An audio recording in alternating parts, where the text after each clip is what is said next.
Olá, começa agora o 1049, o podcast do CAAF. Eu sou Lohane Rodrigues, me acompanha nesse episódio Desirê Azevedo. Continuando o nosso tema sobre universidade e movimento social, a produção de conhecimento sobre violências. Hoje a gente vai conversar sobre a confluência entre saberes nas lutas quilombolas no Piauí, com dois convidados. O primeiro deles, eu acredito que muita gente conheça, é o Antônio Bispo dos Santos, mais conhecido como Nego Bispo, que é habitante do Quilombo do Saco Curtume, em São João do Piauí. Ele também é membro da Coordenação Nacional de Articulação das Comunidades Negras Rurais e Quilombolas, o CONAQ, e da Coordenação Estadual das Comunidades Quilombolas do Piauí, o SECOC Piauí. Além disso, ele é poeta, escritor, intelectual, ou, como prefere, um tradutor do pensamento de seu povo. Oi, Nego Bispo, tudo bem com você? Vivas, tudo bem, tudo festivo. E, além disso, a gente também vai falar com o Bernardo Freire, que é doutor em antropologia pela Unicamp, também é professor do Colegiado de Antropologia no campus de São Raimundo Nonato, na Universidade Federal do Vale do São Francisco, no sudeste do Piauí, e pesquisador do Laboratório em Metodologia, Pesquisa e Documentação em Antropologia.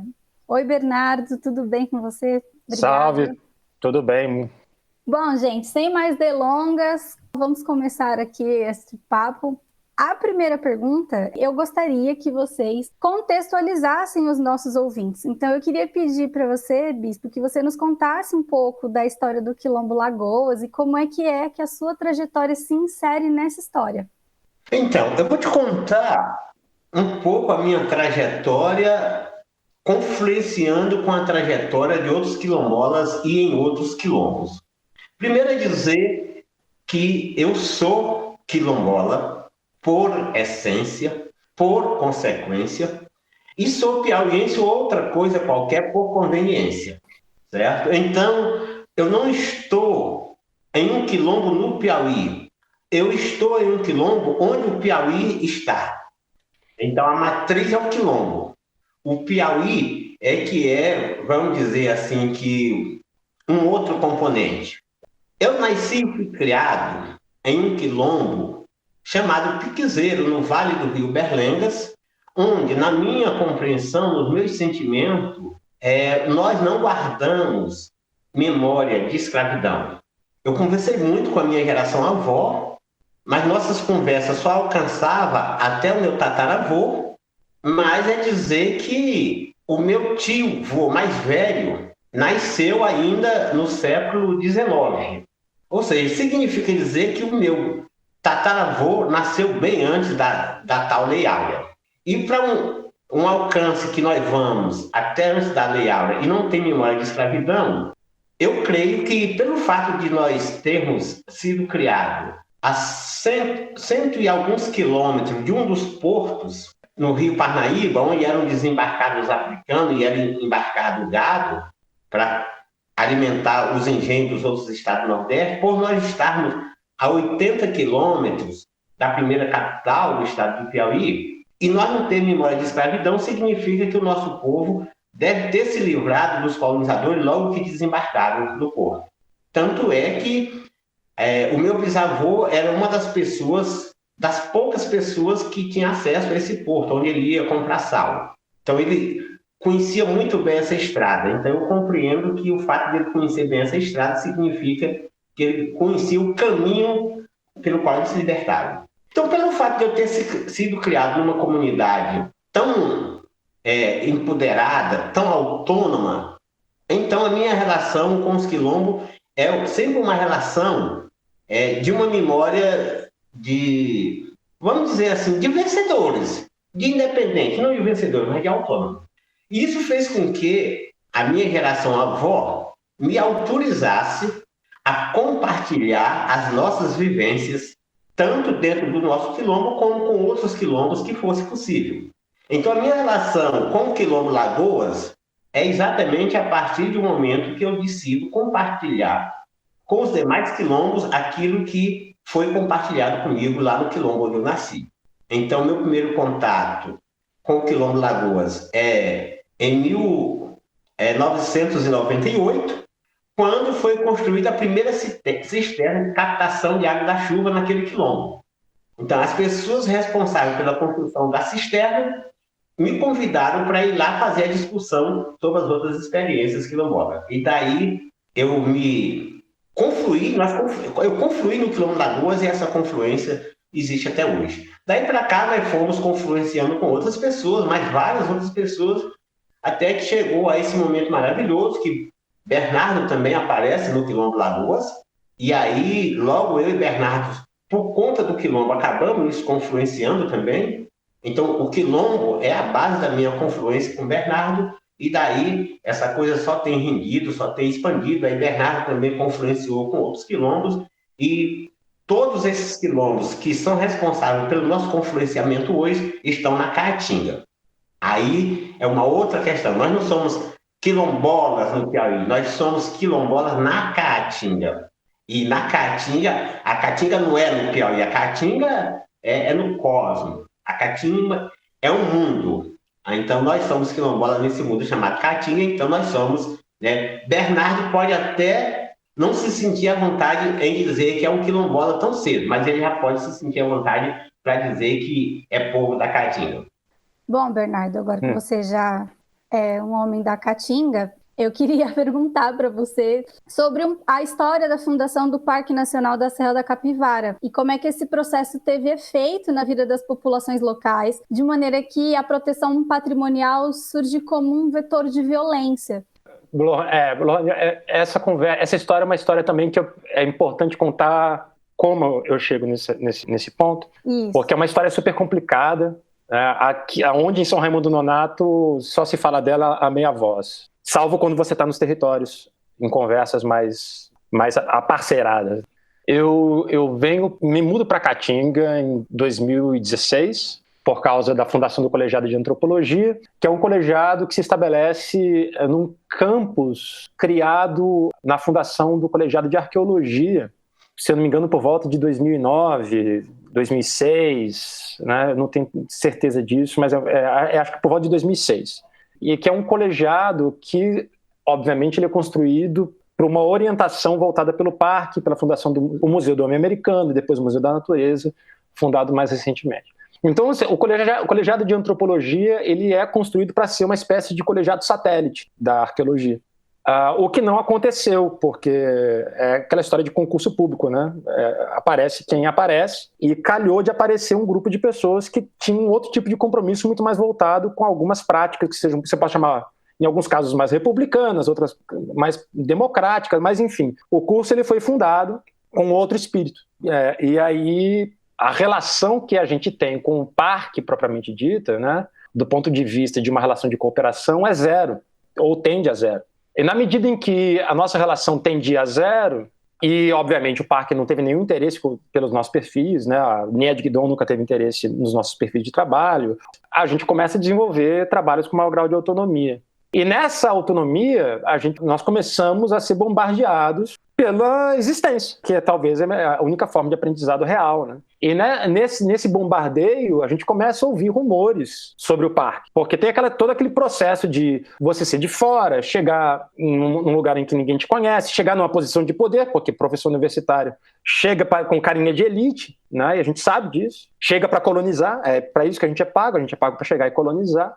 E na medida que a gente vai ficando reticente com esse papel de colonização, as histórias começam a aparecer. E a primeira coisa que eu descubro, que eu aprendo, andando ali pelas bandas da Serra Vermelha, Serra Branca, que é o primeiro lugar onde eu tive acesso às populações aqui da região, aos povos da Caatinga, né, era a situação de fronteira do parque, que é uma fronteira de violência, né, muita história de violência, que tem muitas ressonâncias com violência policial em periferia urbana, com várias histórias e inclusive com várias coisas ditas, né, várias fórmulas orais, né, muito parecidas, né? Aquela coisa de, mas senhor, eu sou trabalhador, não sou caçador, e caçador como símbolo de bandido, né? Para dizer que caçador não trabalha, enfim, tem muitas coisas parecidas, e isso começou a me provocar, né? E aí, nessa história, eu começo a descobrir, porque eu cheguei aqui super ignorante de tudo, eu descubro que existiu uma trajetória da pesquisa de antropologia aqui na Serra da Capivara, que capturou o momento de formação do Parque Nacional da Serra da Capivara. E aí, no caso, são os trabalhos de Emília Godoy, que é professora do Departamento de Antropologia, onde Desirê e eu fizemos parte da nossa formação, né, onde nós nos conhecemos, inclusive. Nesse período, existia um grupo de pesquisadores que estavam aqui, trabalhando junto com a missão franco-brasileira, né, que fez a fundação do parque, inclusive, que se concretiza em 88 para 89. A outra pessoa que estava presente era a Cristina Pompa, que é professora da Unifesp, inclusive, e que escreveu um pequeno artigo mimeografado, que nunca veio à publicação, e que tem uma fama subterrânea enorme, né? Que ela foi testemunha do processo de desocupação do parque, que tem uma característica particular, né? O parque, ele é um parque... Aí vem um pequeno trabalho de pesquisa, não é nenhum trabalho de pesquisa lá muito consistente, né? Tem que dizer isso. Mas eu fiz um pequeno trabalho de pesquisa para entender essa história, né? Ou seja, de que o parque, ele constitui fronteira, vai ser estabelecido um marco divisor, e esse marco divisor, ele originalmente, quando você lê o decreto presidencial de 79, se eu não me engano, de fundação do parque, ele não registra a presença humana no seu perímetro. E isso, para mim, foi decisivo, né? Ou seja, a gente tá vendo aqui uma operação que é muito parecida com uma operação de guerra, a construção de um teatro de guerra. Você estabelece o perímetro e você vai estabelecer...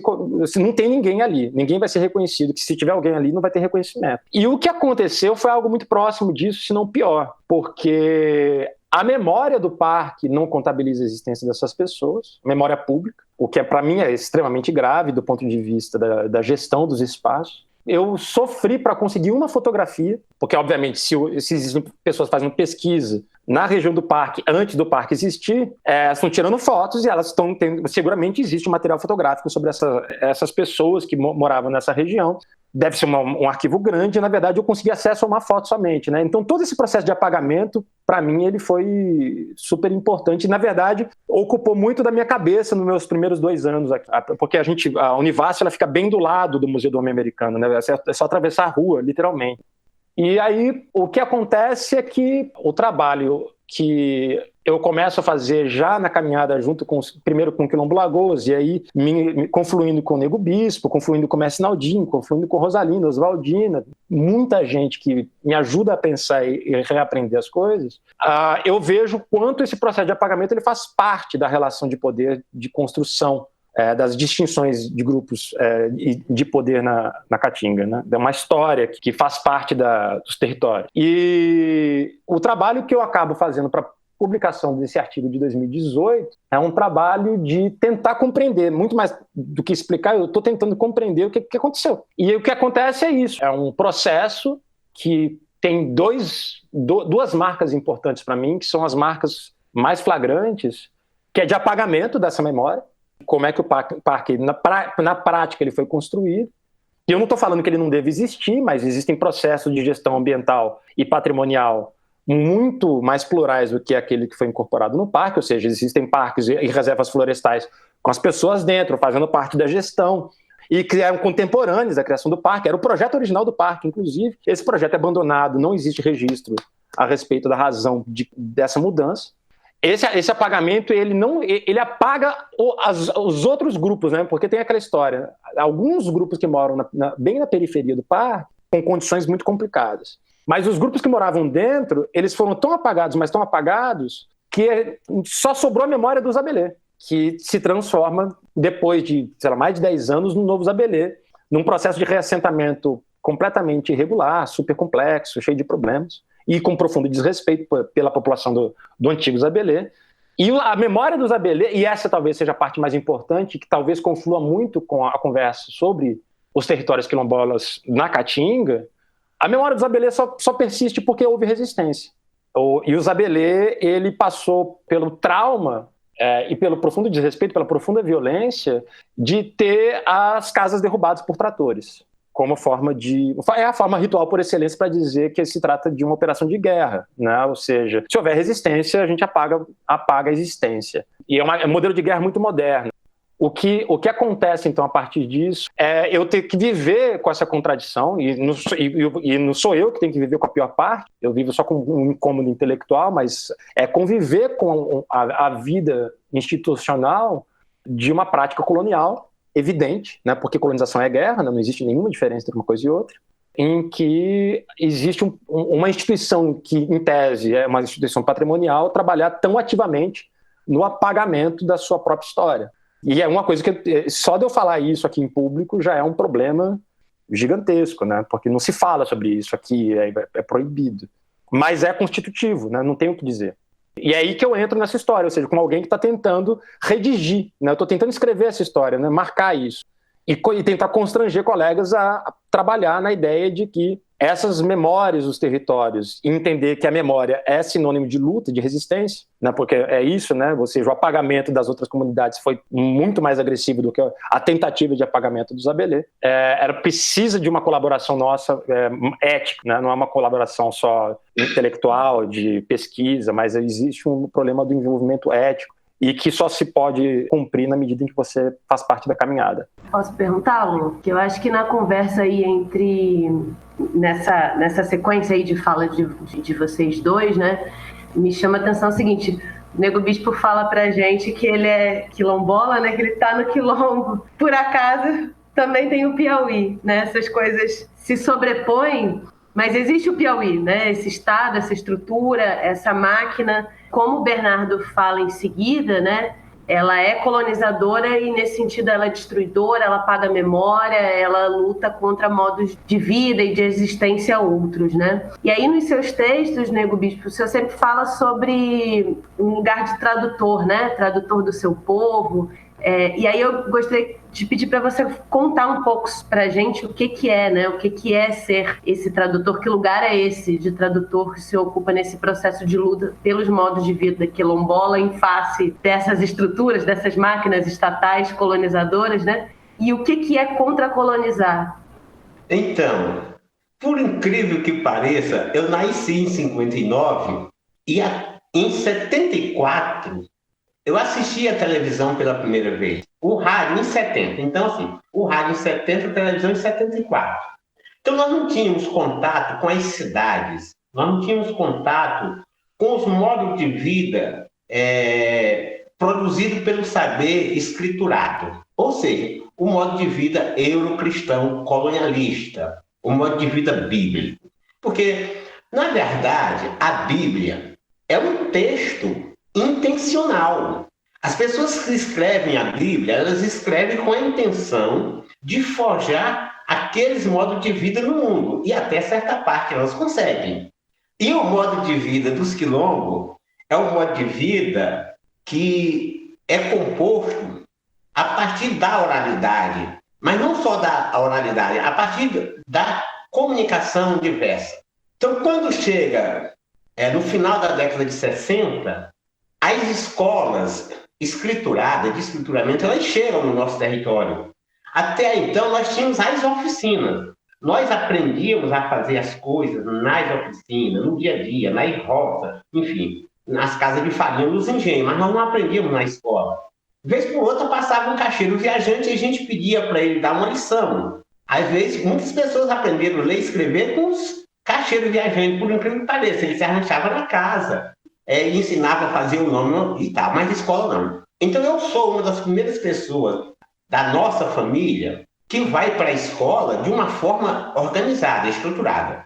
Eu fui para a escola para aprender a linguagem dos colonialistas, para aprender a comunicar através da escrita, ou seja, para traduzir a escrituração e a oralidade. Porque naquele tempo, uma Constituição estadual, e agora voltando ao Estado, estava obrigando a demarcar e escriturar as terras. Olha só, o meu bisavô cultivava as melhores terras do vale, mas não só ele, o povo negro, o povo afro.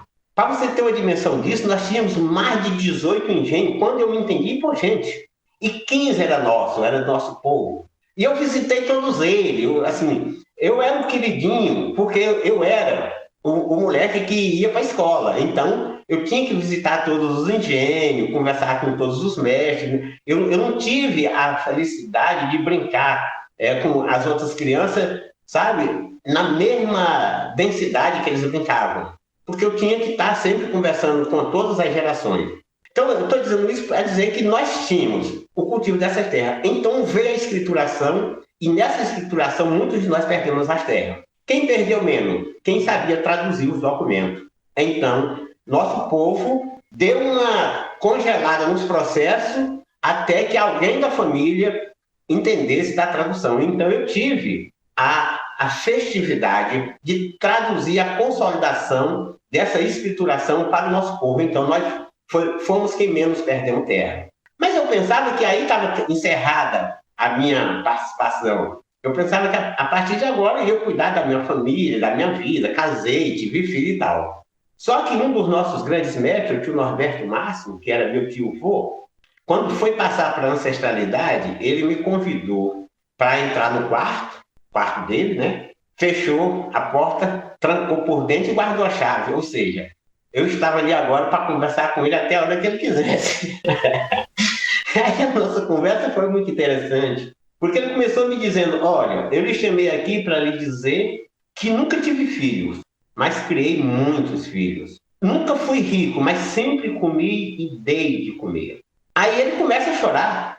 Assim, diz isso e começa a chorar. Assim, mas então, se o senhor fez tantas coisas boas na vida, por que eu choro? E se eu estou chorando, porque hoje o alimento já não me fortalece mais. A comida já não me alimenta. E o remédio já não enfraquece a minha doença. Aí eu perguntei, então o senhor está com medo de morrer? Ele disse, não, eu não estou com medo de morrer, eu sei que vou morrer. Chegou o meu momento, ele chamei para dizer que chegou o meu momento. Agora, por que eu estou chorando? Eu estou chorando porque eu lhe ensinei tudo que eu sabia, mas eu não sabia tudo que eu queria lhe ensinar. Ora, isso para mim foi uma das mais belas frases que eu já ouvi, e não sei se eu vou conseguir ouvir uma nem que se aproxime. Porque como é que uma pessoa chora porque não sabe o que quer te ensinar? Você vendo hoje o quanto é mercantilizado o conhecimento, o quanto é disputado as patentes, aí você vê uma pessoa chorar porque queria ensinar, é de uma grandeza sem tamanho. Fiquei muito festivo, mas ele me disse mais o seguinte, mas eu me ensinei tudo que eu sabia. E você é a pessoa em quem eu mais confio na família. Então você tem a obrigação de sair por aí ensinando tudo que eu lhe ensinei. Está com você a tradição da família.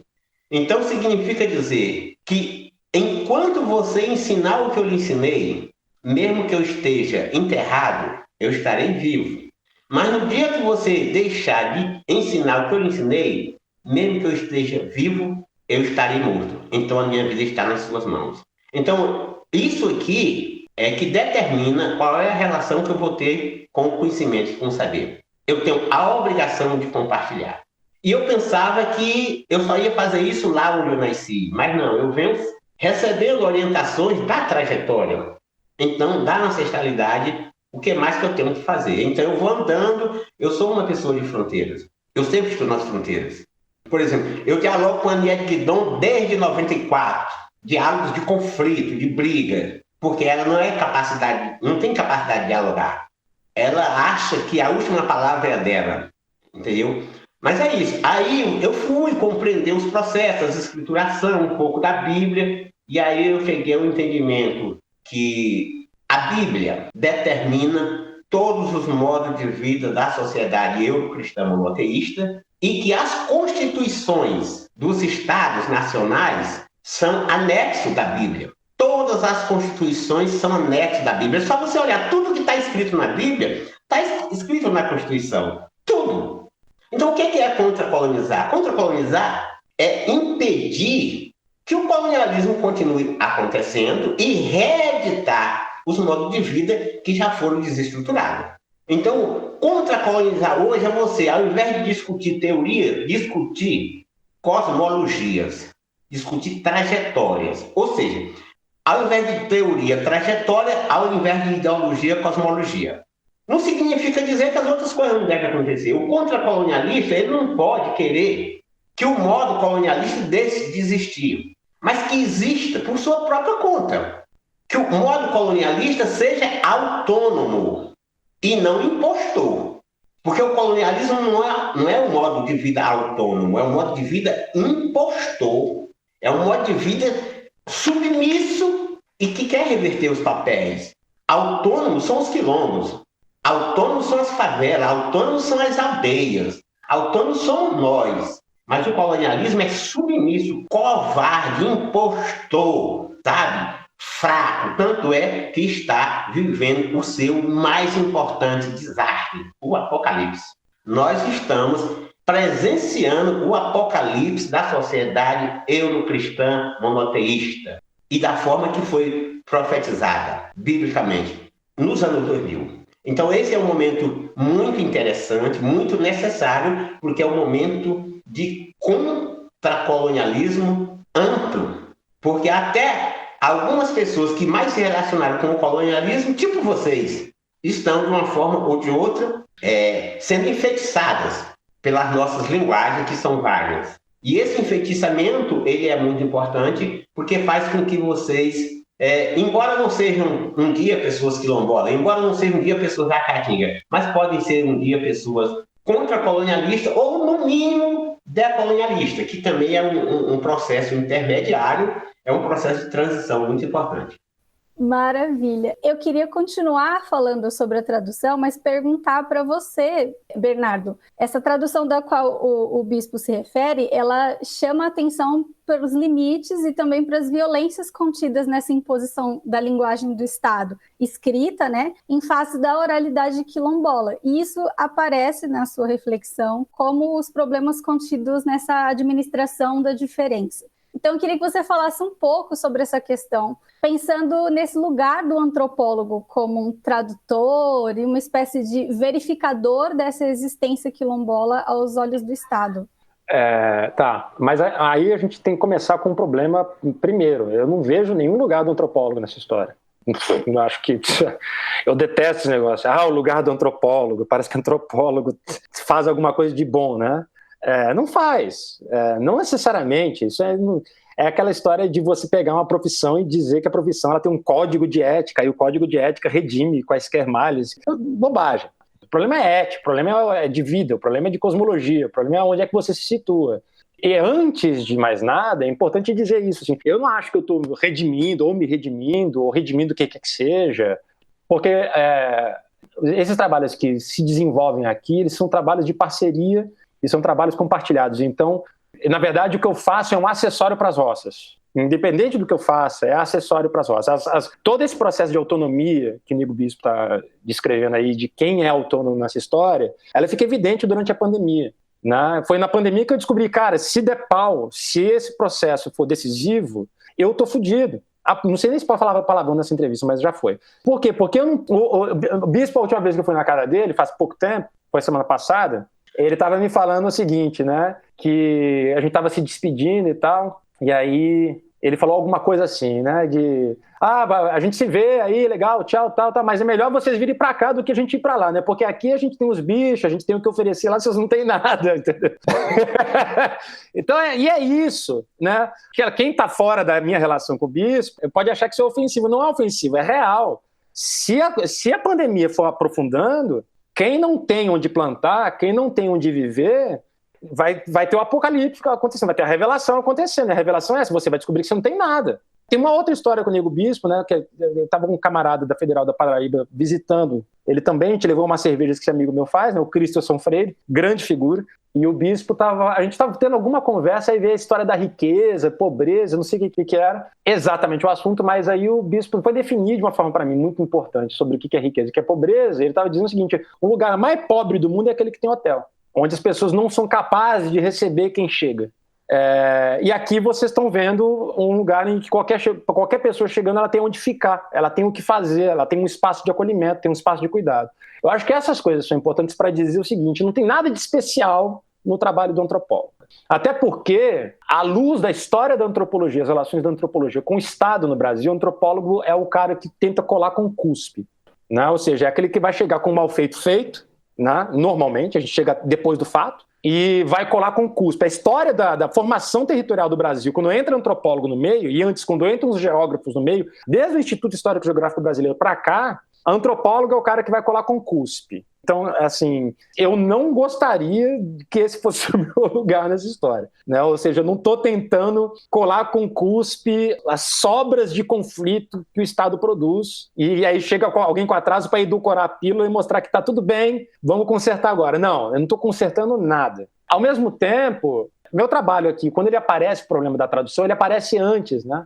Naquela ilusão, bem de agente colonial mesmo, de que talvez dê para trabalhar dentro do Estado para fazer alguma coisa de efetivo, né? Então, eu tenho um trabalho que durou muito tempo de tentar mediar relações entre os territórios e o governo do Estado do Piauí. Isso durou uns 4 anos. O que foi, assim, o maior trabalho de otário que tem, porque você gasta muito do seu tempo para tentar construir uma relação institucional que você suspeita que vão jogar fora, mas talvez alguém te chame para conversar que seja, né?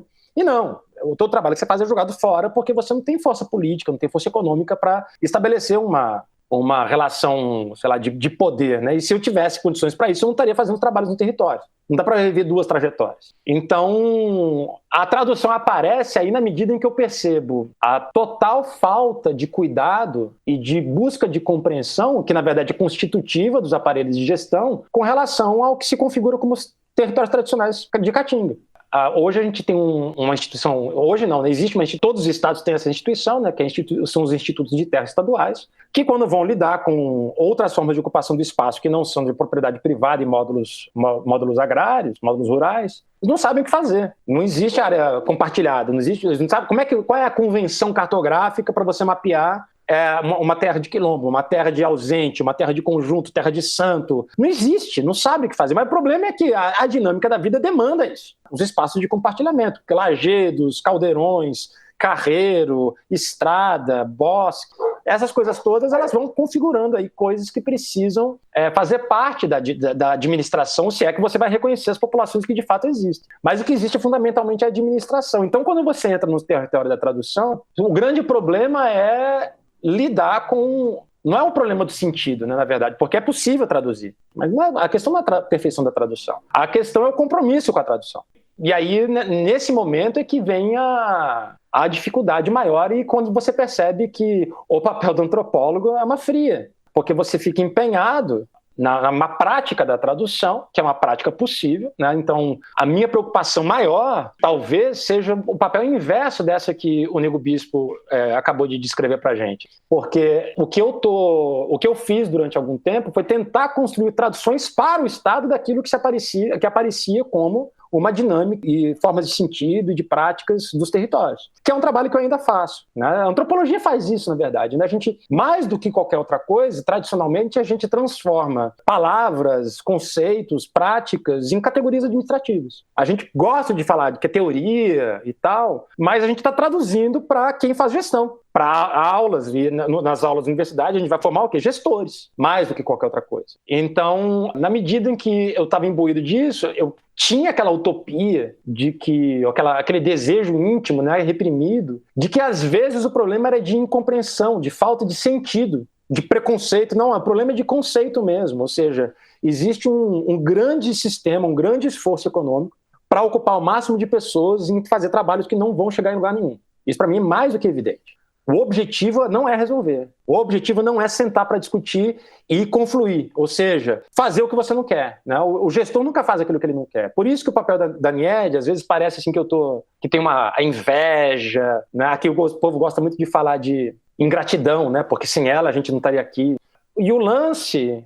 A história toda ela se transforma em alguma coisa mais evidente quando se discute não é o papel dela como arqueóloga propriamente dito, como intelectual, é o papel de gestão dos espaços, que qualquer professor universitário, qualquer pesquisador tem que ter. Ele vai fazer gestão de alguma coisa. No ato da gestão é que vem o problema do compromisso com essas traduções. Não adianta traduzir. Tradução tem de monte, existe... Essa cultura eurocristã de quem o Nego Bispo tanto fala talvez da história da humanidade aquela que mais tenha se ocupado de traduzir. Mas o problema é a tradução com qual compromisso, né? E o problema da formação das grandes instituições eurocristãs é que são traduções para a administração, não é para o convívio. Essa profunda diferença que nunca vai conseguir lidar com o fato, por exemplo, de que as populações africanas elas foram poliglotas desde sempre, de que as populações indígenas europeias foram poliglotas desde sempre, né? Encontrar um poliglota proletariado europeu não é uma coisa difícil, né? É porque o cara vive em lugares que tem 3, 4 línguas circulando. Encontrar crianças poliglotas no Parque Indígena do Xingu não é difícil, né? Então a tradução acontece. O problema é qual é o compromisso que você tem com essa diferença, com essa discrepância. Eu começo a deixar de pensar na ideia de traduzir para o Estado na medida em que eu vejo que não existe compromisso qualquer, nenhuma possibilidade de compromisso institucional com as traduções. E aí o trabalho passa a ser talvez mais importante do que esse, que é o trabalho de redator de encontros, redator de assembleia, redator de conversas. E aí a gente senta e decide coletivamente como é que essas conversas virão a público, se é que elas vão vir a público. Talvez não precise, mas elas estão aqui. Então a gente tem um arquivo das conversas, das deliberações, que são as coisas que estão se transformando aos poucos, na medida em que a gente vê que tem necessidade, estão sendo transformadas em artigos. É isso. Mas acho que era por aí mesmo que a gente estava perguntando, Bernardo, porque é a figura do antropólogo em face do Estado mesmo, né? Nessa estrutura, quer dizer, tornar saberes e tornar pessoas legíveis, né, ao Estado, porque o Estado não enxerga diretamente. Porque o bispo está falando ali da oralidade, da relação com a terra, tem uma relação com a terra que não se traduz, né, nas formas que o Estado reconhece. Então é nosso lugar de tornar populações legíveis, que é extremamente incômodo, né? E fonte de problemas éticos, né? Como deixa eu te interromper, dizer, porque tem uma coisa aí nessa história que para mim é a mais... que não é a mais, mas é uma das coisas que efetivamente me incomodam, né? O sonho da minha vida de graduando era ser etnólogo. Sempre quis. Assim, uma coisa que eu mais estudei durante a graduação e mestrado era etnologia. Queria trabalhar com populações indígenas e tal. Eu nunca fui etnólogo, sabe, por uma simples razão. Ninguém nunca me convidou. Nunca conheci ninguém na minha vida, assim, algum camarada, algum calapalo, coisa que já aconteceu com um grande amigo meu, né, o João Veridiano, grande sujeito, que virou etnólogo por convite. Sempre me pareceu profundamente questionável essa história. Vim aqui pesquisar você. Da onde isso faz sentido, entendeu? E o que me fez, na verdade, confluir com o Nego Bispo, com o Cláudio, com o Mancida, com o Oswaldino, a Rosalina, o Naldinho, foi o convite. Na verdade, no caso do Nego Bispo, não foi bem o convite, né? Foi uma intimação, né? Foi nós nos conhecemos a primeira vez foi quando ele literalmente botou o pé na porta para conversar com o colegiado de antropologia sobre um pronera que não saía. Eu nem sabia do que estava acontecendo. Você lembra disso, né? Tu lembra disso, né? Então, foi a primeira vez que a gente se viu. E o cara falou assim, cadê vocês? Aí eu falei, opa, para muita gente essa é a conversa que nenhum antropólogo quer ouvir, né? Dessa da intimação, de falar, vocês falaram que ia ajudar nós, e aí, cadê? E eu falei, esse cara aí, eu não posso deixar de responder essa provocação, não. Esse pronero eu não sei o que é, não, mas eu preciso dar uma resposta, né, cara? Porque é um problema de ética. É a outra coisa que eu aprendi com esse cabra, é exatamente isso, né? Essa história eu lembro bem, a gente ia viajar, eu estava dirigindo, a gente estava saindo daqui de São Raimundo Nonato, acho que a gente ia para Teresina ou para São João, estava num cruzamento aqui bem na frente do Banco do Brasil, ele virou para mim e perguntou, Bernardo, você sabe quem que é mais ético entre o ladrão e o policial? Você lembra disso, Nego Bispo? Demais. Aí eu fiquei assim, olhando, é aquele tipo de pergunta que você não responde nos quilômetros, entendeu? Porque você sabe que você não vai saber responder. Porque você sabe que tem algo mais que vai acontecer depois da resposta. Eu falei, aí eu arrisquei, né? Eu acho que é o ladrão, né, Nego Bispo? Ele falou, mas você sabe por quê? Eu falei, aí esse é o depois, né? Por isso você não responde, você escuta, né? Não sei por quê, Nego Bispo. Aí ele falou pra mim, é porque o ladrão, se ele não roubar, ele não vai ter o que ele quer, ele não vai ter o que comer. O policial, se ele não fizer aquilo que ele deveria estar fazendo, ele vai ser pago. Então tem essa relação da pesquisa que é profundamente perversa, no meu ponto de vista, do ponto de vista das relações efetivas, das relações concretas. A gente pode até advogar em favor da ideia de que mas uma pesquisa feita por fulano de tal ajudou a construir essa legislação e tal. Tudo bem, eu sei que fiz isso. Mas do ponto de vista ético é perfeitamente questionável, especialmente agora, diante de todas as questões que estão sendo colocadas para a universidade pública, o quão públicas são as universidades, qual é o papel dos professores, a quantidade de assédios que os professores universitários produzem em termos de assédio sexual, de assédio moral, o tanto de sofrimento mental que é imposto para todos os alunos de graduação, os índices de depressão dentro da universidade, a péssima forma como a gente acolhe quilombolas, indígenas, negros, LGBTQ e todo mundo, a gente precisa começar a pensar eticamente. Então, nesse sentido, o problema dessa coisa, esse negócio do antropólogo, já não é mais com quem você faz pesquisa, onde você vai, mas é com quem você vive, entendeu? Tem um problema de convivência aí. Eu não faço pesquisa de campo e vou embora para casa. Eu moro aqui, é minha casa, entendeu? Mas aí a alteridade e não sei o que lá. Gente, eu não estou resolvendo esses problemas. Esses problemas não são os problemas de Nego Bispo, esses problemas não são os problemas de Cláudio, não são os problemas da Lagoa da Firmeza, não são os problemas da Costaneira, esses problemas não interessam, porque não resolve nada com eles. quais são os problemas que a gente tem aqui, e aí a gente vai tentar enunciar, tentar achar um jeito coletivo de transformar isso em linguagem e tentar transformar isso numa forma de não só de convivência, mas de cooperação, de compartilhamento. Quando você faz isso, essas discussões sobre o papel do antropólogo e o que o antropólogo faz historicamente, cara, historicamente, antropólogos fizeram várias coisas, mas historicamente, em geral, antropólogos fizeram muito pouco isso, com as devidas exceções. A gente precisa lembrar, né, que tem gente que teve esse compromisso ético, né, tem histórias de um Curtino Mendaju, tem histórias da Lux Vidal, que esteve aqui, que me ensinou pra caramba. Tem o nosso grande amigo, o grande Guinho, né, o Igor Scaramuzzi. Tem gente que tem esse compromisso de estar integralmente na relação, de dedicar o trabalho ao convívio. E que vale dizer, esse trabalho dedicado ao convívio, ele é intelectualmente muito mais demandoso do que o trabalho técnico. Porque no trabalho técnico você não tem que resolver nada. Existe esse vácuo, esse incômodo, que é um incômodo também de classe, né? de origem de classe social, a meu ver, de produção de um hábito de relacionamento que está muito acostumado com a vida colonial, com essa vida que é covarde. Eu saio a hora que eu quiser, eu me comprometo a hora que eu quiser, eu me comprometo na minha medida. É muito fácil, muito confortável. Eu queria ouvir um pouquinho, Nego Bispo, sobre essa questão da confluência com a universidade, com os saberes da universidade nos processos de luta. Esse tema que o Bernardo estava falando. Então, eu vou só voltar um pouquinho nessa questão da tradição, porque tem uma cena muito interessante que dialoga com isso que o Bernardo falou, a questão da resolutividade, a questão da gestão. Traduzir dentro de um processo de gestão. Nós estávamos negociando um licenciamento nos quilombos aqui no município de Queimada Nova, que envolvia grandes empreendimentos. A instalação de um parque de energia eólica e uma linha de transmissão dessa própria energia. E num determinado momento, nós discutimos que tanto a linha de transmissão como as pás eólicas, aqueles grandes catamentos, provocavam um impacto visual. E aí o empreendimento sorriu e pediu para que a gente explicasse esse impacto e, consecutivamente, apresentasse uma proposta de mitigação. E aí todo mundo se olhou e o pessoal olhou para mim e disse assim, é contigo agora. Eu falei, olha, existe a meteorologia sintética e a meteorologia orgânica. Trocando em miúdo, existe a astronomia sintética e a astronomia orgânica. Então, como é que nós estamos praticando a astronomia orgânica? No início da noite, a gente senta no terreiro e fica olhando para os astros, para as estrelas, para a lua e tal. E pela posição dos astros, em determinados períodos do ano, nós vamos saber se vai ter inverno ou não.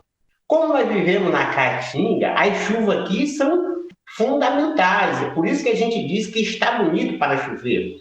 Aqui, promessa de chuva não é mau tempo, é bom tempo, para nós é assim. E aí, eu falei, olha, você pode chamar isso de impacto astronômico, de impacto paisagístico, de impacto panorâmico, de impacto visual, você pode chamar o nome que quiser. Mas o efeito do impacto vai ser o mesmo. Ou seja, se nós não conseguirmos olhar para os astros em determinada hora, em determinado dia do mês, em determinado mês do ano, nós não vamos saber se vai chover ou não. Aí, vocês vão botar essas pás na nossa frente, como é que nós vamos olhar para os astros se tem essas coisas monstruosas na nossa frente? Pronto. Vocês concordam que isso é impacto? Concordamos. Traga mitigação. A mitigação é simples. Se nós não vamos poder praticar a astronomia orgânica, nós vamos ter que praticar a sintética. Ou seja, vocês vão nos trazer os equipamentos e as tecnologias para nós conseguirmos fazer leitura de imagem de satélite, para nós conseguirmos olhar os astros em momentos necessários que esses jaragunços aí atrapalham e a gente vai resolver o problema. Então nós queremos um computador de alta precisão, que eu não sei nem dizer o que é, nós queremos GPS, aí a juventude respondeu geodésico, eu nem sabia que tinha GPS geodésico, mas a juventude falou um GPS geodésico, e nós queremos curso de agrimensura para nossos jovens, para poder fazer georreferenciamento, para depois a gente saber fazer as imagens que nós precisamos. Resultado, conseguimos. Ou seja, isso é uma tradição, sabe, de relações, uma tradição de pensamento, mas uma tradição de conhecimento ao mesmo tempo. Para nós, assim, foi um motivo de festa, não pelo volume do recurso que nós vamos receber, mas pela capacidade que nós tivemos de comunicar com pessoas numa linguagem que elas entenderam e nós também as entendemos. Então era para falar isso da tradição. Mas levando aí mais para o campo da relação com as universidades, é muito parecido. O que as universidades historicamente fizeram, mas principalmente na Caatinga, eu vou dizer logo isso antes de esquecer. Qual é a relação que a sociedade brasileira, eu não vou dizer o Estado não, porque o Estado, na verdade, é o escudeiro da sociedade. O Estado foi criado para a gente responsabilizar esse ente abstrato e isentar os responsáveis por esse ente. Ou seja, o Estado é uma criatura, mas aparece como criador. É muito engraçado isso. Então, a sociedade brasileira, cristã, colonialista, qual é a relação que ela tem com a Caatinga? É uma relação de negação, é uma relação de apagamento. A vida inteira, os eurocristãos colonialistas que vivem aqui na Caatinga, eles tentam impedir que os povos da Caatinga não conheçam a Caatinga. Ou melhor, os povos do Sul e do Sudeste. Então, os povos ditos do Nordeste têm uma luta, enorme para que os povos do Sul e do Sudeste não conheçam a Caatinga. Não é que o povo do Sul e do Sudeste seja bonzinho, que ao conhecer a Caatinga vão mudar de ideia com relação à Caatinga, mas vão mudar de ideia com relação aos seus que vivem aqui. Porque aqui tem um monte de incompetentes. As academias do Nordeste estão cheias de pessoas incompetentes, sem compromisso, incapazes, sabe? Que ao invés de apresentar a grandeza do que é a Caatinga, eles apresentam a pequenez. Porque eles vivem de vender os seus fracassos em prol da grandeza dos outros.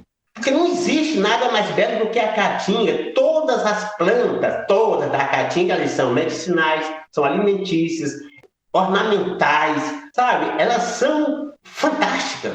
Todas. Não tem uma que não seja. Imagina se o povo do Sul e do Sudeste conhecesse essa grandeza. A relação ia ser outra. Ia ser de respeito. Porque a gente não respeita quem a gente não conhece.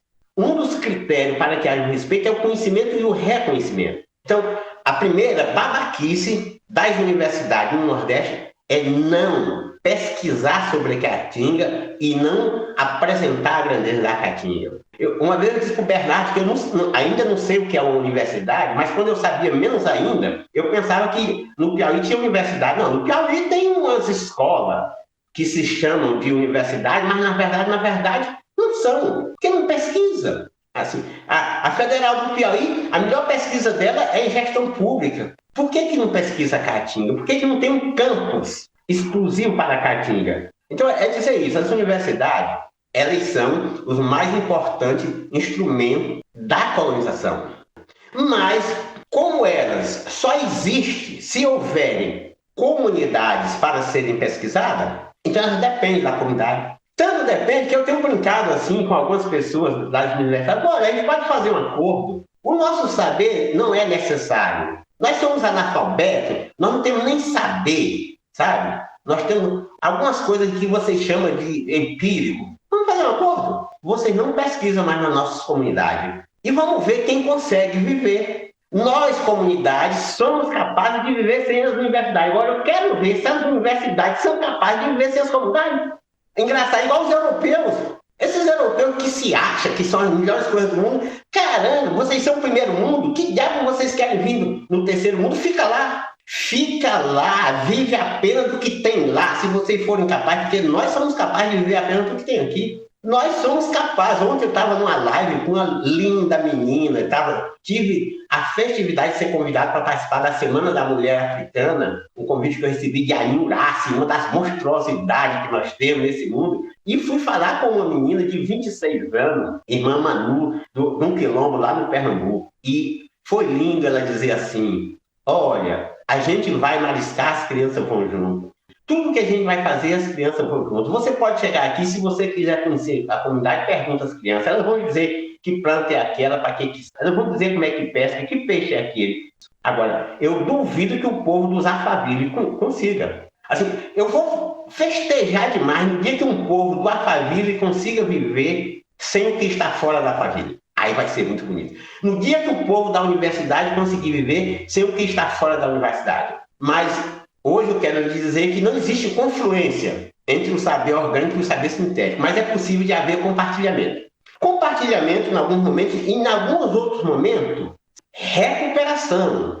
Nós precisamos retomar os nossos saberes que as universidades piratearam de nós. Então, a nossa relação com a universidade, em alguns momentos, deve ser de compartilhamento, quando se tratar de professores e professoras, que nem vocês, que são amigos da gente, aí tá, com vocês a gente vai ter uma relação de compartilhamento. E com aqueles que não nos consideram, não nos respeitam, tem que ser uma relação de retomada. E tipo dizer assim, você não vai pesquisar no nosso território desde que você também não traga nada para compartilhar. Esse negócio de vir aqui, beber na fonte e ir embora, passou. Agora, tanto nós como os povos indígenas, nós estamos colocando nossas condições. Vai pesquisar? Vai. E principalmente para os amigos. Quanto mais amigo, mais a gente endurece a relação. O Bernardo fica dizendo assim, tem vezes que o Nego Bispo é muito duro comigo, você mais ainda. Porque a gente não pode, sabe, vacilar com um amigo. Porque se a gente der moleza, o inimigo leva. Então a gente deve estar colado e de vez em quando dizendo, olha, meu irmão, o cara faz 5, a gente diz, mas tu devia ter feito 10.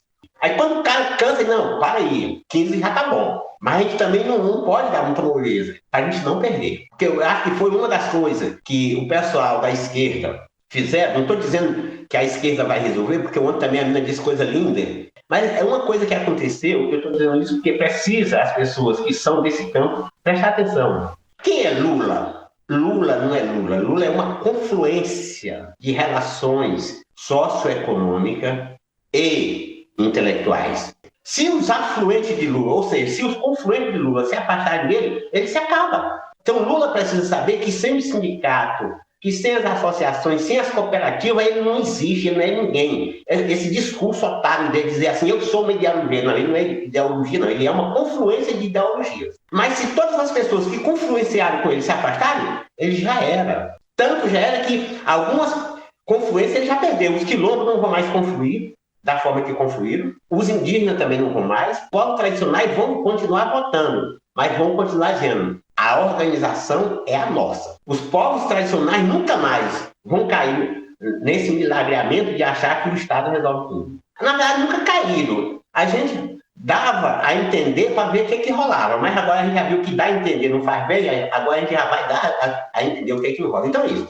A nossa relação com as academias tem que ser uma relação sempre de defesa e sempre com pessoas. A nossa relação não é com a Univasf. A nossa relação é com o Bernardo e algumas pessoas que pensam como ele. A nossa relação não é com o Estado, é com algumas pessoas que estão estrategicamente dentro do Estado. Mas nós precisamos de muito mais pessoas fora e cada vez menos pessoas dentro. Porque a coisa mais importante que o Bernardo pode fazer para nós é passar informações necessárias. Não é privilegiada, não tem informação privilegiada. Enquanto o Bernardo nos passar a informação necessária, nós vamos passar a informação necessária, mas por um simples motivo, porque o Bernardo é um catingueiro. Então, como o povo da Caatinga, ele quer que a Caatinga esteja bem, para que ele esteja bem. E nós queremos a mesma coisa. Essa é a confluência. Maravilha. Bernardo, eu estou pensando aqui no que você e o Nego Bispo estavam falando, e enquanto a gente estava preparando a pauta, lendo o seu texto, a gente vai deixar aqui para os ouvintes depois o título do texto certinho para todo mundo que quiser saber. Eu lembrei muito de uma entrevista que a Eliane Brum deu em 2019, onde ela disse que ela só compreendeu melhor determinadas questões sobre as Amazônias quando ela foi para lá, quando ela se mudou para Altamira, né?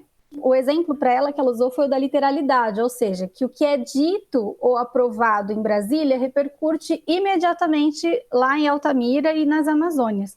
Você já deu algumas pistas aqui, já falou um pouco sobre isso, mas eu queria te perguntar como é que a convivência com as comunidades quilombolas aí no Piauí mudou o seu entendimento a respeito dos mesmos e também a sua produção acadêmica, a sua trajetória. Não é questão de mudança, não, é de aprendizado na íntegra, entendeu? Eu li, eu não só li a Eliane Brum nesse período, mas ela teve uma entrevista com o Bruno Torturra, que foi muito bacana. Eu conheci Altamira.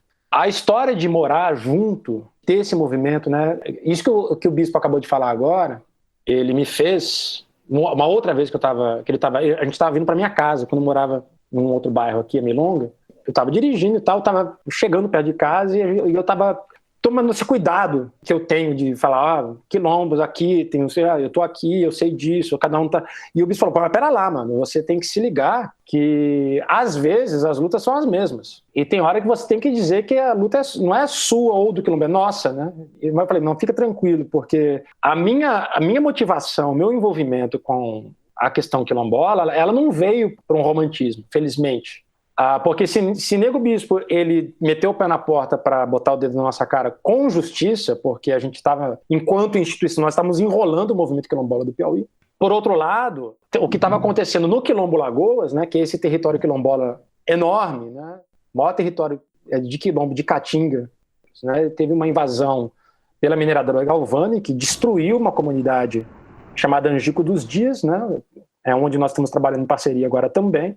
15 anos de extração de fosfato com baixíssima fiscalização, e é um caso claro sobre o que é a mineração de escala na Caatinga, né, desregulamentada, e essa Galvani ela invadiu o território quilombola Lagoas para roubar madeira, para as fornalhas, e anos depois uma outra mineradora chamada SRN Mineração, que na verdade é uma holding de 5 empresas, que já invadiu o território para fazer pesquisa ilegal desde 2010, ela entra no território como SRN em 2015, e faz uma vala de cubagem subsuperficial, né, que é uma extração para fazer a estimativa da pureza do minério de ferro, numa comunidade chamada Xique-Xique, que é uma comunidade, não, na verdade é um núcleo, que também é uma comunidade do Quilombo Lagoas, município de São Lourenço, e fazem essa vala de cubagem subsuperficial de forma ilegal também. E nesse movimento de invasão por minérios, também um movimento quilombola na figura do Cláudio Teófilo, junto com a Caritas Diocesana, eles vão à Univasf e pedem ajuda. Está querendo saber se a Univasf tem interesse em ser parceiro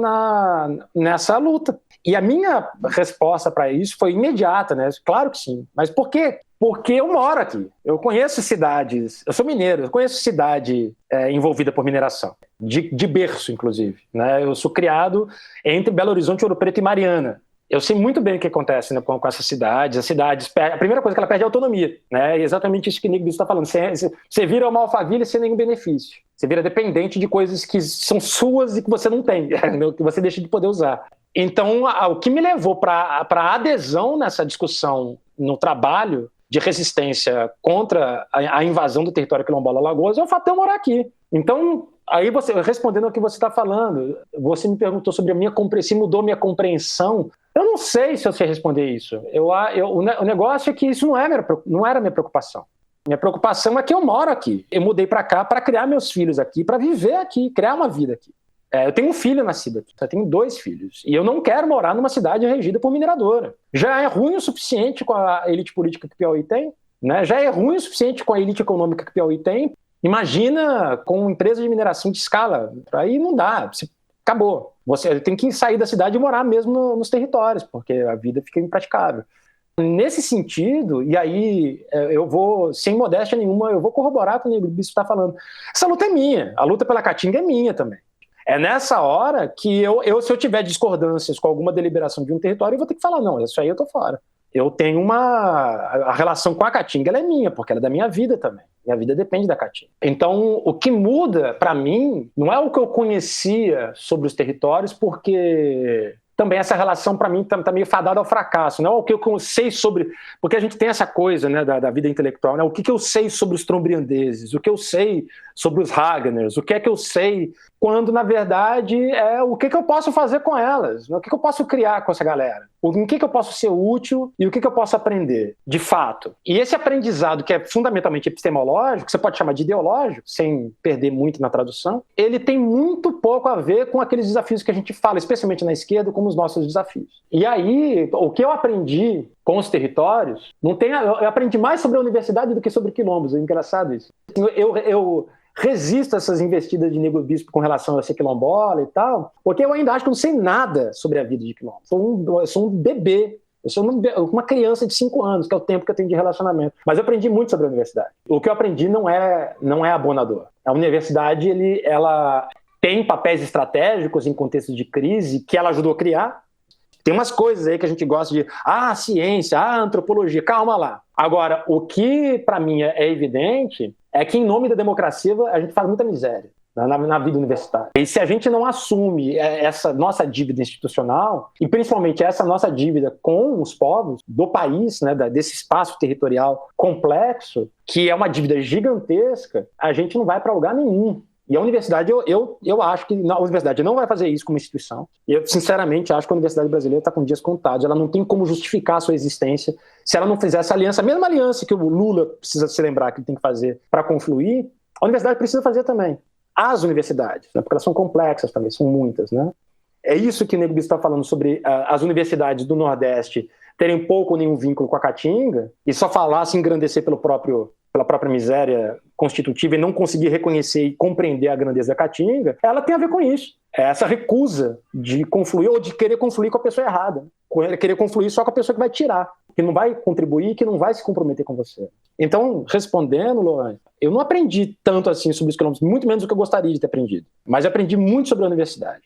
E trabalhar num contexto periférico de uma universidade periférica, que é o caso, né? Mas eu aprendi mais sobre isso. Sobre os territórios, eu sou uma criança. Eu tenho 5 anos de quilombo, eu sou um menino.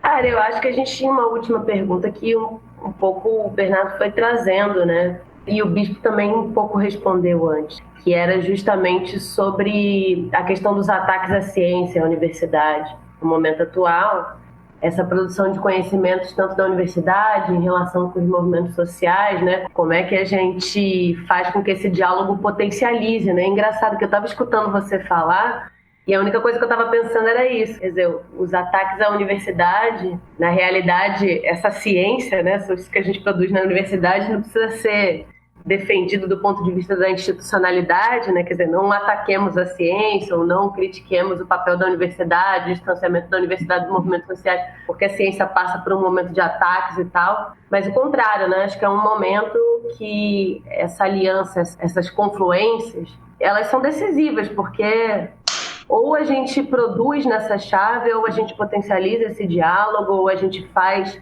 uma conversa, uma confluência entre esses saberes que leve a universidade para outro lugar, ou de fato o Bernardo tem um pouco de razão aí no prognóstico terrível dele sobre as universidades. Eu quero falar exatamente disso. Olha só, desde o início da pandemia, o que o mundo acadêmico fez? Por estar vivendo esse desastre, porque o mundo acadêmico está vivendo o apocalipse. Porque se a sociedade eurocristã está vivendo o apocalipse, o mundo acadêmico, que é um dos principais instrumentos dessa sociedade, está vivendo também. Então, esse povo se agarrou à pandemia para se proteger, sabe? Para se defender dos ataques e se colocar de novo numa posição equivocada. Em nenhum momento o povo das academias reconhece os saberes outros com relação aos cuidados com o Covid. É só a ciência, só a ciência. No começo, a esquerda fez o que ela sempre faz. Como a esquerda não tem trajetória, ela só tem teoria, ela quer ser a gestora da trajetória alheia. Qual foi o primeiro discurso da esquerda? Quem mais vai morrer são os quilombolas e os indígenas. Baseado no quê? Qual é a base de conhecimento que a esquerda tinha para dizer que nós seríamos os primeiros a morrer ou quem mais iremos morrer? Falta simplesmente respeito. A ciência está sendo atacada porque fez alianças erradas. As universidades hoje sabem que todas as grandes transnacionais têm seus próprios laboratórios. As grandes transnacionais não precisam das universidades para as ciências exatas. Elas só precisam das universidades para traduzir a vida dos povos tradicionais. Porque hoje, só quem ameaça o grande poder são os saberes orgânicos. Porque são saberes orais, são saberes de outras linguagens, mas são saberes que se reeditam. Cada vez que me perguntarem sobre alguma coisa, eu vou dizer de um jeito. Porque o tempo vai ser outro, a vida já vai ser outra. O que eu diria ontem sobre a pandemia, hoje eu já digo diferente. Eu conversei com outras pessoas daí para cá. Então, isso é dizer que as universidades precisam sair da sua arrogância, porque só não reconhece a importância, inclusive dos inimigos, os covardes. Porque quem não é covarde reconhece E muito a importância dos adversários. Então, as universidades precisam deixar de ser covarde e admitir que elas sabem, mas não sabem tudo. Sabem muito, mas não sabem tudo. Mas sem nós, elas não sabem nada. Meu primeiro reflexo é nem falar muita coisa, mas tem elementos aí, Desirê, que eu fico muito com o pé atrás, né? Porque às vezes a gente usa essa caixa de ressonância, o ataque contra as universidades, certas coisas não podem ser ditas. Se virou uma grande caixa de ressonância, um eco, né?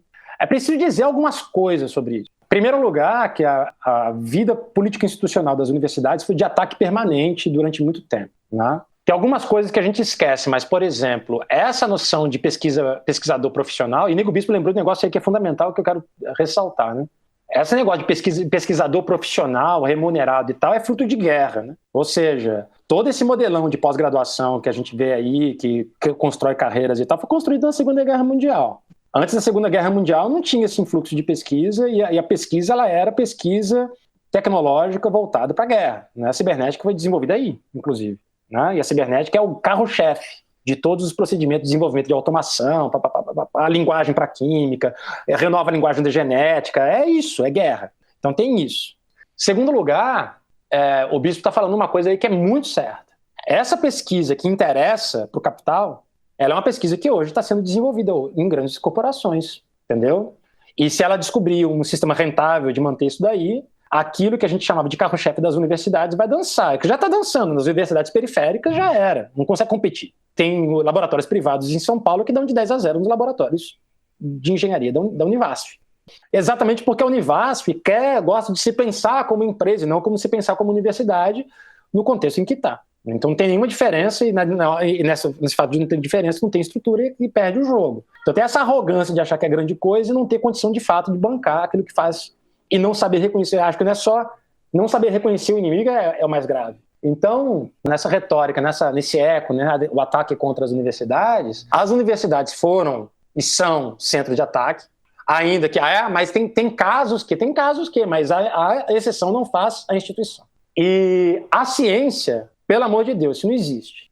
Existem cientistas, disciplinas científicas, práticas específicas, tem diversos acordos, diversos desacordos, e a ciência se faz de forma confusa mesmo. A gente até na antropologia criou essa coisa da controvérsia científica para dar uma limpeza nesse processo, mas a ciência é uma enorme confusão que só parece se arrumar quando ela constrói seus arquivos, sua história, aí tem quem ganhou o debate, quem perdeu o debate, aí parece que ela é arrumada, mas é um caos, porque é vida humana, é comunicação. Ciência é só mais uma forma de comunicação. Então, a primeira coisa que eu gosto de lembrar nessas horas é isso, a gente participou ativamente na construção dessa crise e na produção dos inimigos, e não levar a sério os inimigos que a gente fez. Porque fica elegendo aí a irracionalidade das religiões, os muçulmanos, os povos tradicionais são ignorantes. Tá bom, cara, você construiu os inimigos, agora convive com eles. Eu nunca vou esquecer o horror com que algumas figuras da USP receberam a queixa de uma reunião equatoriana de antropologia que aconteceu em Boa Vista, em Roraima, quando os alunos Macuxi, indígenas Macuxi, fizeram demandas do tipo contracoloniais mesmo. Cadê uma produção bibliográfica que diz respeito aos povos da região? Cadê a tradução dos etnólogos alemães que estiveram aqui tempos atrás? Ou seja, teve uma série de cobranças e essas pessoas da USP saíram horrorizadas. Que vale dizer, Boa Vista tem graduação e pós-graduação intercultural há muito tempo e ninguém reconhece. Porque tem uma maioria constituída de alunos indígenas, ninguém fala sobre o que se faz em Boa Vista, que é um lugar muito interessante. Tem muita coisa que se faz na Universidade de Brasília que parece que inaugurou e estava sendo feito já há muito tempo em Boa Vista. Então, esse debate, a gente precisa tomar cuidado. E aí tem isso que o Nego Bispo está falando mesmo. Tem soluções que dizem respeito à construção de uma vida comunitária, que a gente não sabe fazer. Porque não é uma coisa de eu ter uma ideia e aplicar. Por que essas ecovilas que proliferaram no Sudeste deu errado? Não conseguem chegar na segunda geração? Vocês já fizeram esse trabalho Eu fiz esse trabalho de dar uma fuçada e entender quantas ecovilas chegam na segunda geração. Ou seja, os filhos assumem a ecovila. Não é nenhuma. Porque elas são pensadas como empresa. Aí não sabe fazer comunidade. Do ponto de vista da engenharia, do caralho, né? Bioengenharia, negócio de barro, usa garrafa PET, banheiro seco e tal, mas ninguém sabe viver junto ali. Leva 10 anos, a galera já rompeu a A Ecovila já virou uma vila fantasma. Parece uma agrovila do INCRA, entendeu? Que é a mesma coisa. Põe um monte de gente que não tem nada a ver para morar junto forçado, todo mundo exprimido, e não tem relação com o cosmos, ninguém sabe o que é passar o inverno junto, ninguém sabe o que é a horta dar errado, sabe? Ninguém sabe fazer festa, entendeu? E aí as ecovilas vão sendo abandonadas. E isso tem um impacto gigantesco com relação a problemas como a pandemia, na medida em que a gente vai ter que rediscutir processos de engenharia e urbanização, por exemplo. Nossa prática de ocupação de espaço é uma bosta. Aquilo que a gente considera como salutar ou razoável, basta um vírusinho que é relativamente perigoso, ele não é de um alto grau de letalidade, né, não é dos mais altos, para mostrar que a gente faz tudo errado. Então a gente conhece pra caramba, mas não sabe nem como é que conecta as coisas que a gente mesmo sabe, entendeu? Porque esse conhecimento de ligar o lá com o CRA, da academia, a academia não sabe fazer. Né? Então, engenheiro não conversa com sociólogo, que não conversa com psicanalista, que não conversa com o povo da agroecologia. Qual é o futuro disso? Nenhum. A gente não sabe conviver. Então, a gente produz arquivo, a gente produz texto, alguns maravilhosos de ler, eu sou um viciado em leitura. Essa é uma das grandes diferenças minha com o Nego Bispo. Me dê coisa para ler, eu leio mesmo, vou ficar madrugada lendo, escrevendo, é minha vida. Minha roça são meus textos, cara. Por enquanto, né? Vamos ver se eu ainda me livro dessa. Mas o problema nosso é que a gente não sabe conviver, cara. E conviver não é só uma arte. Você tem que conhecer. Você tem que ter solução para as coisas. Se tiver conflito, como é que resolve? Vai ficar chamando polícia agora? Tudo é polícia, processo. Porque é o problema da patente. Patente você não resolve sem polícia. Se der conflito de patente, tem que chamar a justiça. Você não resolve. Não vai dar certo. E nesse controle... Diga.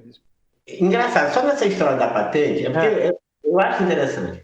Tem uma poesia que eu declamei pela primeira vez na Favela da Maré. Eu declamei numa situação e logo na sequência, quando passou aquela situação, eu já fiz uma reedição da poesia. Aí ficou do jeito que eu me sinto bem. Agora, o Lázaro Matumbi acabou de publicar no YouTube essa poesia adequada à métrica e à melodia que ele achou interessante, ao jeito de cantar dele, então mexeu na letra da poesia, mas ficou uma música linda demais, inclusive para o momento que nós estamos vivendo, principalmente cantada na voz de Lázaro Matumbi, assim, eu estou me sentindo assim, sabe, muito festivo. Você ter uma poesia cantada na voz de Lázaro Matumbi, só a voz de Lázaro Matumbi já é uma poesia. Mas aí uma pessoa, minha amiga, assim, Nego Bispo, mas como é que tem que fazer para que divulgue essa poesia, para que todo mundo saiba que a música é do Lázaro Matumbi, mas a poesia é sua, porque só está aparecendo que é de Lázaro Matumbi. Foi minha querida, Patativa do Assaré, quando escreveu A Triste Partida, teve isso. Ele escreveu um verso dizendo assim: como pode o nortista tão forte e tão bravo viver como escravo nas terras do sul? Luiz Gonzaga, quando viu, quis comprar. Quem que Patativa disse? Não, eu não escrevo para vender, eu escrevo para o povo cantar. Olha a diferença. Eu escrevo para o povo cantar. Então deixa meu povo cantando.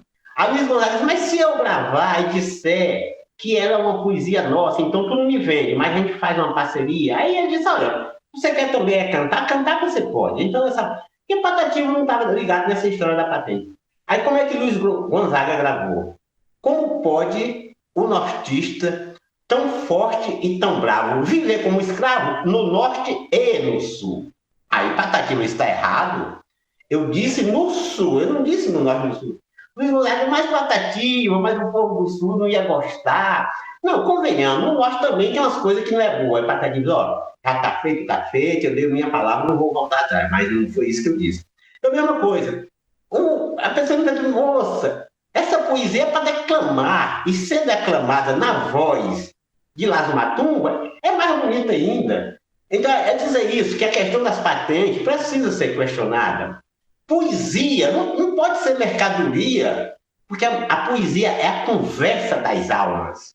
A gente conversa com as almas através da poesia. É a poesia que vai para o nosso íntimo. Como é que eu vou vender a conversa das almas? Então, é só para te colocar isso, e aí chegar nessa história mais na frente, do patenteamento e dessa história que é uma grande confusão. A Ecovila é uma proposta do único.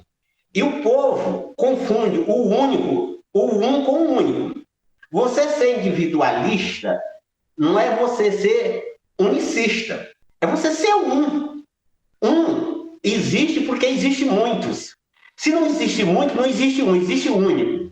Então, essa coisa da tradução é preciso traduzir. Quando existe outros, não existe o único, existe o um. Então, é dizer que por que nós, nas comunidades, conseguimos ter essa convivência, é porque nós partimos do um. Do um para os muitos, e não dos muitos para o um. Então, o pensamento eu-cristão parte do muitos para o um. E nós partimos do um para o um. Era um pouco isso, só para te interromper mesmo. Interrompeu não, tá tudo certo, Nego Bispo. É nóis. Não, mas é isso, cara. Eu acho, eu tô muito alinhado com o que ele tá falando. Eu acho problemático como é que a gente tem vindo a público, nós que estamos na universidade. E, obviamente, tem uma outra coisa super grave, né? Eu não estou na mesma universidade que vocês. Eu sei que a Unifesp não está no olho do furacão das decisões institucionais da política acadêmica, né? Está na margem, é a Univasf paulistana, mas assim, é a Univasf de São Paulo, né? Eu não estou na mesma universidade que vocês, entendeu? E aí tem até uma outra coisa que é super importante, porque que tem um romantismo que se faz sobre nós que estamos aqui em São Raimundo Nonato, tem uma ideia de que a gente construiu comunidade, né, dentro do colegiado e tal, papapá. Entendeu? A vida boa aqui é nos territórios, e nós nos unimos porque não tinha jeito, porque todo mundo veio com a cabeça daí, tentando resolver as coisas do jeito daí. Só que as nossas condições nos obrigaram a reconhecer o inimigo, que às vezes é exatamente o nosso coleguinha do lado, às vezes é o cara que está em Brasília, às vezes enfim, tem que reconhecer as pessoas, e também aprender a conhecer os aliados. E aí a gente teve que se ver como aliado meio que automaticamente, porque nós estávamos sozinhos aqui, sem orientação de ninguém, que não fossem pessoas como o Nego Bispo entrando no colegiado, chutando a porta e pondo o dedo na nossa cara, falando pra gente tomar tenência, entendeu? Então a gente tem essa coisa de falar da universidade, da ciência. Eu não sei qual universidade eu tenho coragem de defender, mas eu sei que se eu defender a USP, eu não estou defendendo a Univasf. Não é a mesma coisa, né? Institucionalmente, financeiramente, politicamente, eticamente. Eu não estou falando que tem que acabar com a USP, que a USP não tem por que ser defendida. Claro que tem projetos importantes, tem parcerias importantes, tem um relacionamento complexo com a cidade de São Paulo e com o estado de São Paulo. Não estou dizendo nada disso. O que estou dizendo não é assim tão automaticamente, porque a coisa estava ruim antes. Piorou, mas estava ruim em termos de trabalho. Só que é engraçado, né? Do ponto de vista da relação com os territórios, minha vida melhorou. Então toda vez que eu fico ruim, tem um cabra que bem que vocês estão vendo aqui, que eu vou na casa dele para ficar bom, entendeu? E essa relação, que se pelo menos uma parte significativa, a institucionalidade acadêmica não entender, e não vai entender, a universidade, como instituição, ela vai perder função. Esse que é o problema. E aí você vai brigar com o Google por patente? Não vai conseguir. Vai perder, entendeu? Você vai perder o seu laboratório, inclusive. Seu laboratório vai virar uma ecovila de segunda geração. Bom, gente, eu queria muito agradecer o tempo e a disponibilidade de vocês por estarem aqui conosco, dizer que as portas do 1049 elas estão abertas para quando vocês quiserem voltar, para falar de outros temas. Pô, eu só quero dizer também da nossa gratidão por mais essa confluência e fazer uma observação para as pessoas que vivem nas universidades e fazem algumas perguntas que a resposta já está dentro da pergunta. E como é que nós vamos fazer para que os saberes tradicionais sejam reciclados, reeditados, para que eles continuem? É simples. Os saberes, na verdade, nem é tão bom dizer saberes tradicionais apenas. É melhor dizer saberes quilombolas, saberes indígenas, saberes ribeirinhos, saberes dos povos da floresta. É melhor dizer assim. Porque quando você diz saberes tradicionais, você pode estar dizendo, por exemplo, o saber do CTG, do Centro de Tradição Gaúcha. E os saberes do Centro de Tradição Gaúcha não são a mesma coisa que os saberes quilombolas, convenhamos. Então não são saberes tradicionais. A segunda coisa é entender que esses saberes são orgânicos, ele anda com as pessoas. Então se você não cuidar das pessoas, você não cuida desses saberes. Quando você convida mestres e mestres de ofício para participar de eventos, não um evento como esse, mas um evento de formação numa universidade, é preciso saber que essa pessoa paga a internet, que essa pessoa se alimenta e que essa pessoa tem os afazeres dele.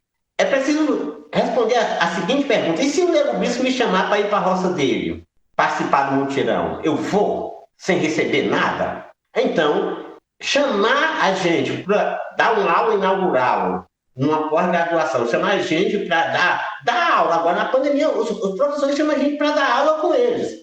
Eles eram remunerados e nós, como voluntários, não existe isso. Quando todas as outras pessoas são remuneradas e só um é voluntário, o nome disso não é voluntariado, é escravização.